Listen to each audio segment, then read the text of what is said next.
में एक बार फिर से आपका स्वागत है। तो आज अपन अध्याय 10वां स्टार्ट करेंगे, चैप्टर 10। क्या नाम है इसका? प्रकाश का परावर्तन व अपवर्तन। बहुत इजी, अगर आप मेरे साथ में पढ़ोगे ना बहुत इजी लगेगा, कोई दिक्कत आपको नहीं आएगी, कोई समस्या नहीं आएगी। ठीक है, तो स्टार्ट करते हैं चैप्टर के नेम से। चैप्टर का नाम क्या? प्रकाश। अभी प्रकाश क्या होता है? प्रकाश एक ऊर्जा का रूप है। क्या है मेरे भाई? प्रकाश एक ऊर्जा का ही रूप है, क्योंकि प्रकाश से बहुत सारी ऊर्जा मिल रही है अपने को। प्रकाश से ये सारी लाइटें चल रही है, सौर ऊर्जा बन रही है, सारा काम प्रकाश का हो रहा है। तो प्रकाश ऊर्जा का ऐसा रूप है जिसके माध्यम से हमें कोई दूसरी वस्तु दिखाई देती है। अगर मैं किसी दूसरी चीज को देख पा रहा हूं तो उसका कारण क्या है? प्रकाश। अगर प्रकाश आज नहीं होगा इस यूनिवर्स में, इस ब्रह्मांड में, तो हमारे को कुछ भी चीजें नहीं दिखेगी, सारा ब्लैक होल दिखेगा, ब्लैक ब्लैक ब्लैक, काले काले काले काले। ठीक है, तो प्रकाश क्या होता है? प्रकाश ऊर्जा का एक ऐसा रूप होता है जिसके माध्यम से हमें कोई भी वस्तु दिखाई देती है। तो नोट करो इसको, नोट्स में लिखो। प्रकाश ऊर्जा का एक ऐसा रूप है, प्रकाश ऊर्जा का एक ऐसा रूप है जिसके माध्यम से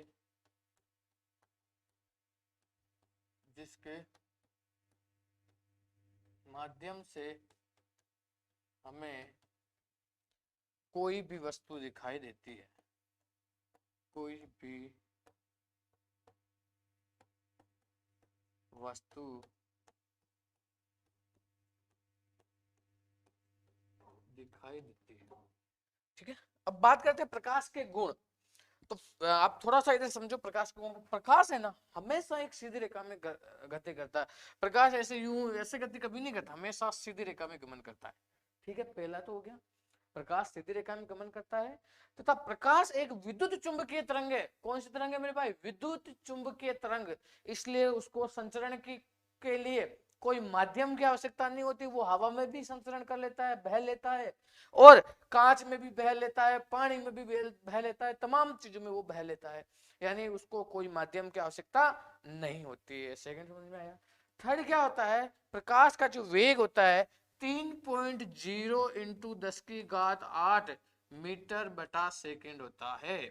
प्रकाश का वेग इतना होता है। ठीक है, तो लिखिए इसके गुण। फर्स्ट गुण है प्रकाश का कि प्रकाश हमेशा सीधी रेखा में गमन करता है।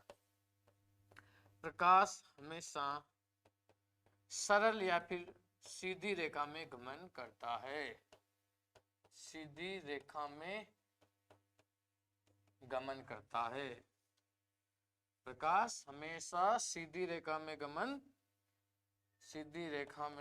करता है। ठीक है, फर्स्ट पॉइंट समझ में आया आपको? सेकंड मैंने बताया था प्रकाश को संचरण के लिए किसी माध्यम की आवश्यकता नहीं होती है। ठीक है, तो लिखो प्रकाश संचरण के लिए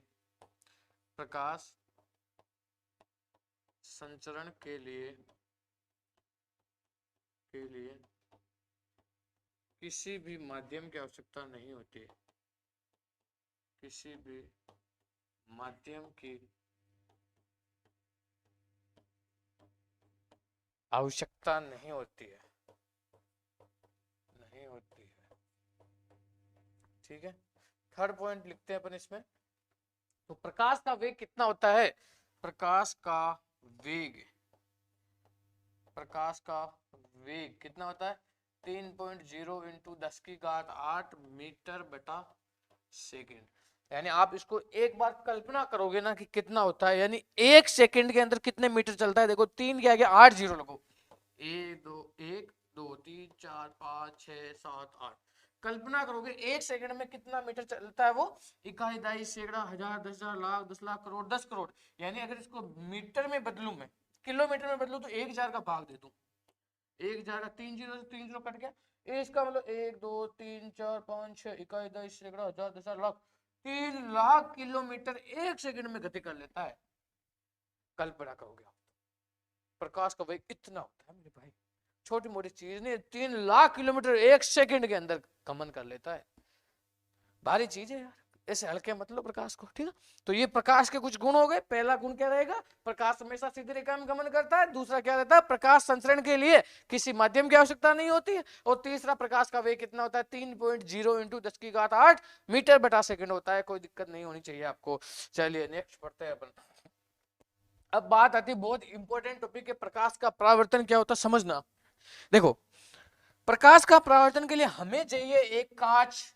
ये लो भाई, ये कांच है, और कांच का ये इधर वाले भाग को मैंने किसी पॉलिश से, मतलब एक कांच है, जैसे मान लीजिए ये कांच है आपके, ठीक है, ये फोन है तो ये इसका कांच है, तो ये पीछे वाला भाग को मैंने पॉलिश कर दिया, और यहाँ पे इधर वाले भाग से ये प्रकाश जैसे आएगा बाहर वापस लौट जाएगा।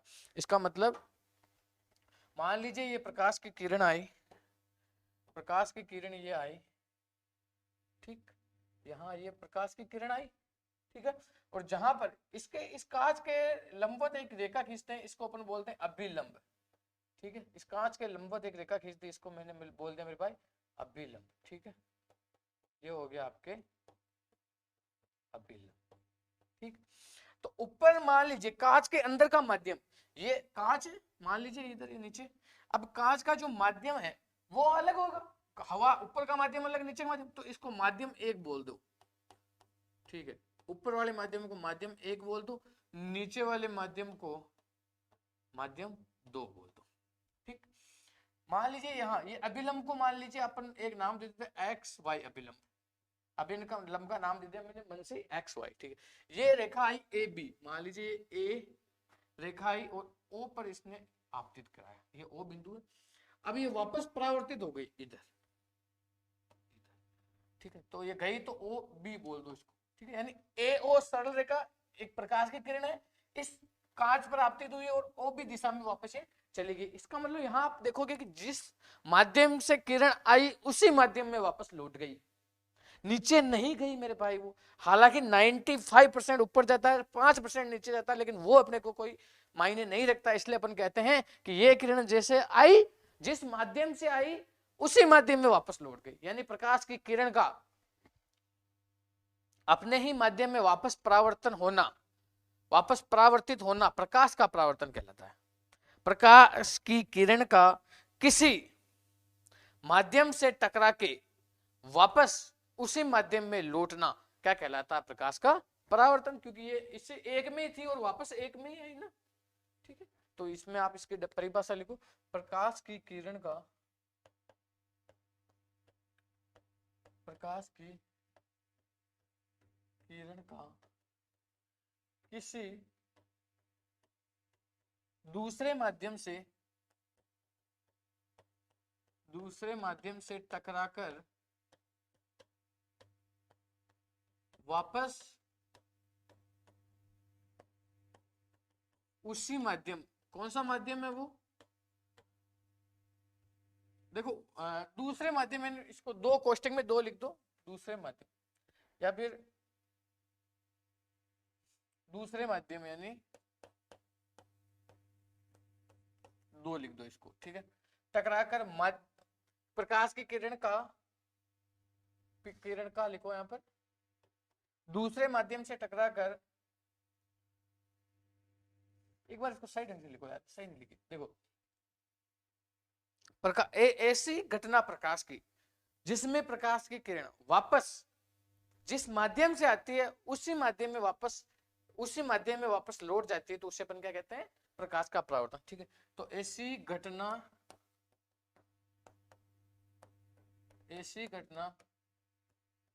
जिसमें प्रकाश की किरण, ऐसी घटना जिसमें प्रकाश की किरण जिस माध्यम से आती है, जिस माध्यम से आती है, ऐसी घटना जिसमें प्रकाश की किरण जिस माध्यम से आती है वापस उसी माध्यम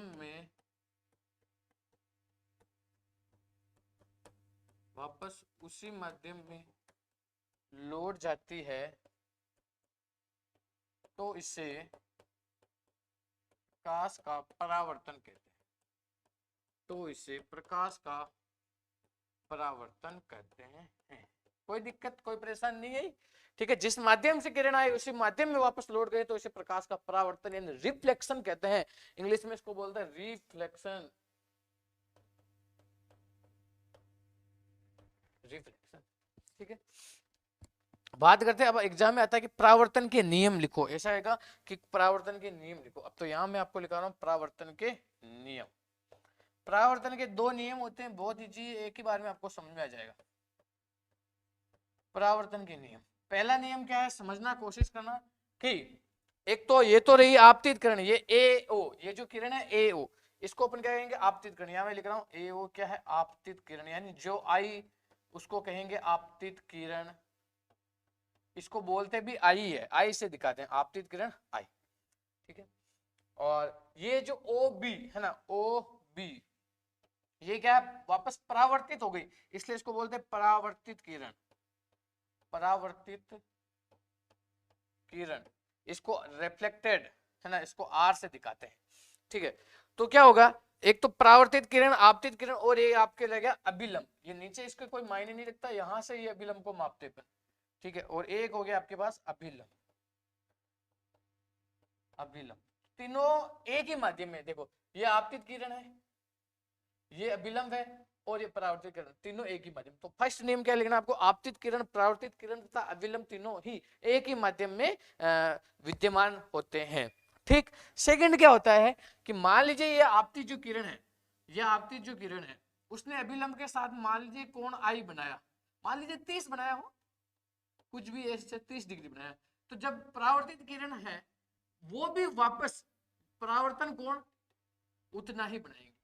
यानी जो आपतित किरण अभिलंब के साथ जितना कोण बनाती है, उतना ही कोण परावर्तित किरण अभिलंब के साथ बनाती है। जैसे इसने अगर 30 बनाया तो इसने भी 30 बनाया, इसने 50 बनाया तो इसने भी 50 बनाया। इसका मतलब आपतित किरण यानी आपतन कोण तथा परावर्तन कोण हमेशा बराबर होते हैं।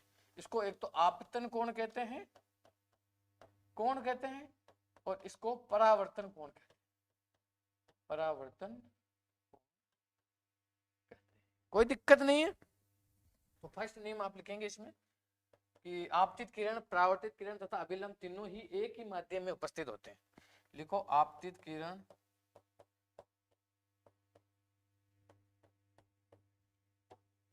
रंग चेंज कर लेते हैं, परावर्तित किरण, आपतित किरण, परावर्तित किरण तथा अभिलंब एक ही माध्यम में उपस्थित होते हैं, एक ही माध्यम में उपस्थित होते हैं। ठीक है, सेकंड बात लिखते हैं कि आपतन कोण तथा परावर्तन कोण हमेशा बराबर होता है। आपतन कोण आई लिख दो इसको, व परावर्तन कोण आर लिख दो इसको, हमेशा बराबर होते हैं, हमेशा बराबर होते हैं। कोई दिक्कत कोई परेशान नहीं है इसमें, परावर्तन के नियम हमको बिल्कुल क्लियर कर समझ में आ गई।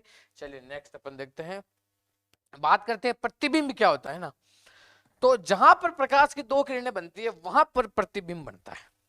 जैसे मान लीजिए ये रहा एक आपके दर्पण, ठीक है, ये आपके कोई भी पुलिस की विषय है, और ये यहां से लौट के ये किरण यहां बनी, तथा यहां से जो लौट के एक किरण वो यहां मिली। ठीक है, तो दोनों ही जिस जगह पर एक दूसरे को मिलती है वहां पर क्या होता है, जहां पर प्रकाश की दो किरणें एक दूसरे को काटती है वहां पर हमेशा प्रतिबिंब बनता है। ठीक है, ध्यान रखना। तो प्रतिबिंब कब बनेगा, प्रकाश की दो किरणें जहां पर एक दूसरे को काटती है वहां पर क्या होता है, प्रतिबिंब बनता है। ठीक है, तो लिखो प्रकाश की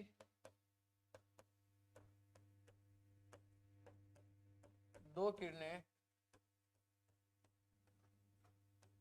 जहां पर काटती है वहां प्रतिबिंब बनता है, वहां प्रतिबिंब।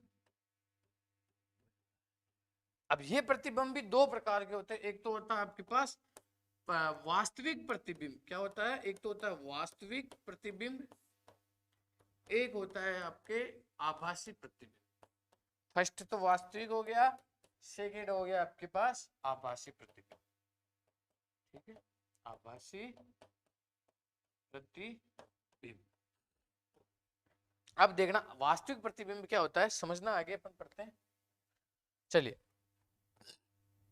देखो वास्तविक प्रतिबिंब में क्या होता है कि जो प्रकाश की दोनों किरणें हैं वो वास्तविक रूप में काटती है, वास्तविक रूप से काटती है। यानी कि ये देखिए, मान लीजिए इससे दो किरणें टकरा के आई, एक यहाँ गई एक यहाँ गई, तो यहाँ पर इसने काटा है तो यहाँ पर एक प्रतिबिंब बन गया, वास्तविक रूप से काटते।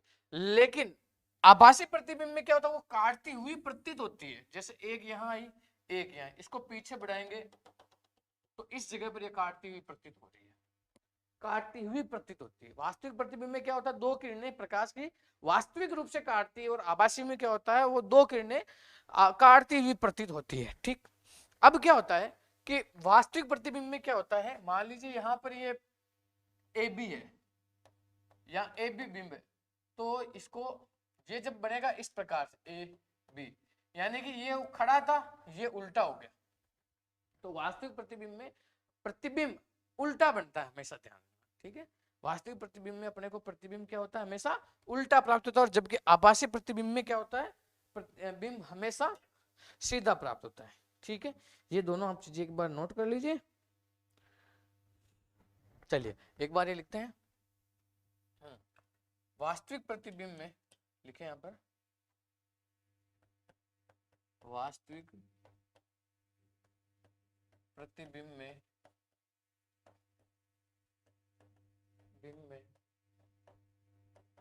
प्रकाश की दो किरणें वास्तव में एक दूसरे को काटती है, दो किरणें वास्तव में एक दूसरे को काटती है। ठीक है, नेक्स्ट सेकंड अपन देखते हैं। तो वास्तविक प्रतिबिंब में क्या होता है, मैंने बताया था कि प्रतिबिंब जो होता है वो हमेशा क्या होता है, उल्टा प्राप्त होता है। ठीक है, तो इसमें प्रतिबिंब उल्टा प्राप्त होता है, इसमें प्रतिबिंब उल्टा प्राप्त, कोई दिक्कत कोई परेशानी नहीं है, इसमें प्रतिबिंब उल्टा प्राप्त। थर्ड, इसको पर्दे पर प्राप्त कर सकते हैं, इसको पर्दे के ऊपर अपन देख सकते हैं। ठीक है, चलिए वास्तविक प्रतिबिंब को अपन क्या कर सकते हैं, पर्दे पर देख सकते हैं, इसको पर्दे पर देखा जा सकता है, देखा जा सकता है। ठीक, अब बात करते हैं आभासी प्रतिबिंब में, तो तीनों इसके जस्ट उल्टे लिख लीजिए कि आभासी प्रतिबिंब में प्रकाश की दो किरणें वास्तव में एक दूसरे को नहीं काटती है, जबकि ये एक दूसरे को काटती हुई प्रतीत होती है। ठीक है, तो लिखो आभासी प्रतिबिंब में, आभासी प्रतिबिंब में प्रकाश की दो किरणें, प्रकाश की दो किरणें वास्तव में नहीं काटकर एक दूसरे को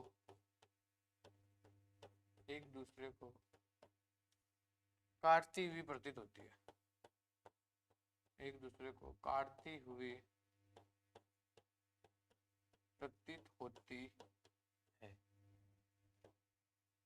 प्रतीत होती है। ठीक है, सेकंड इसमें लिखेंगे, इसमें प्रतिबिंब सीधा प्राप्त होता है, इसमें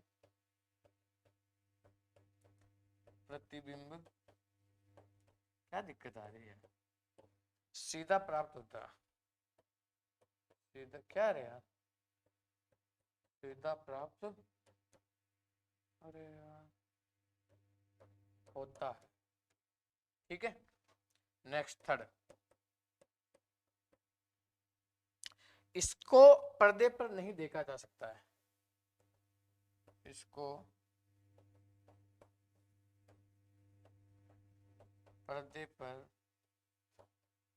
नहीं देखा जा सकता, नहीं देखा जा सकता है। ठीक है, चलिए एकदम क्लियर कट समझ में आ गया वास्तविक प्रतिबिंब तथा आभासी प्रतिबिंब में। चलिए ठीक है। तो अब इसके नेक्स्ट जो चैप्टर आएगा उसके उसमें अपन देखेंगे कि प्रतिबिंब कब बनता है, कैसे बनता है, दर्पण क्या होता है। ठीक है, तो एक बार मैं आपको थोड़ा सा और बता देता हूँ कि एक आपके है गोलीय दर्पण क्या होता है ना, गोलीय दर्पण। ठीक है, थोड़ा सा समझ लेते हैं इसको, फिर नेक्स्ट वीडियो में पढ़ेंगे। देखो गोलीय दर्पण क्या होता है कि किसी खोखले कांच के गोले का एक भाग होता है। ठीक है, मान लीजिए एक कांच का एक खोखला गोला है। ठीक है, इसके इस भाग को, छोटे से भाग को अगर मैं काट दूं तो ये आपके क्या बन जाएगा, एक गोलीय दर्पण बन जाएगा। ठीक है, तो किसी खोखले कांच के किसी खोखले गोलाकार भाग को गोलीय दर्पण कहते हैं। ठीक है, तो इसमें डेफिनेशन लिखो, कांच के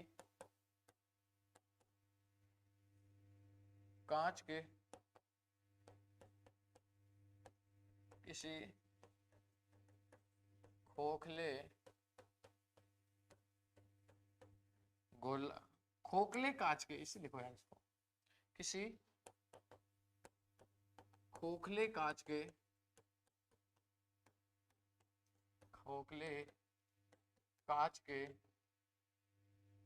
किसी गोलाकार खोखले कांच के, इसलिए किसी गोलाकार खोखले कांच के छोटे से भाग को